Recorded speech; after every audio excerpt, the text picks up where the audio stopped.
आपल्या सहज सोप्या अभिनयाने नेहमीच प्रेक्षकांचं मन जिंकणारे अभिनेते म्हणजे शरद पोंक्षे. त्यांनी साकारलेली प्रत्येक भूमिका प्रेक्षकांना खूप आवडते.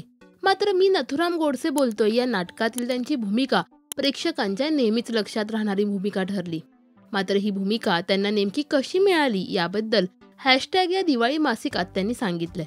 आपल्याला नथुरामची भूमिका कधी मिळाली हे सांगताना शरद पोंक्षे सांगतात की खरे तर ही भूमिका मला मिळणार नव्हती, कारण अनेकांचा याला विरोध होता.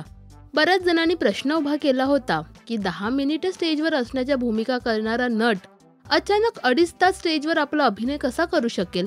ज्येष्ठ निर्माते प्रभाकर पणशीकर म्हणाले होते की हा आयत्या वेळी नाटक सोडून जाईल, सावध राहा. भक्ती बर्वे यांनी मंगेशला नाटकात घेण्याची गळ घातली होती. त्यांच्या विनय काकांच्या ऑफिसमधील एक कलाकार म्हणाला होता, माझं कास्टिंग चुकलंय.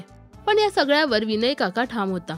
तो म्हणाला, माझं कास्टिंग कधीच चुकत नाही. या सर्वांवर मात करून विनय काकांनी मला हा रोल दिला, असा खुलासा त्यांनी केलाय. शरद यांचं मी नथुराम गोडसे बोलतोय हे नाटक तुम्हाला आवडतं का हे आम्हाला कमेंट्समध्ये नक्की सांगा. मराठी सिने विश्वातील बातम्या, अपडेट्स आणि गॉसिपसाठी सबस्क्राईब करा राजश्री मराठी.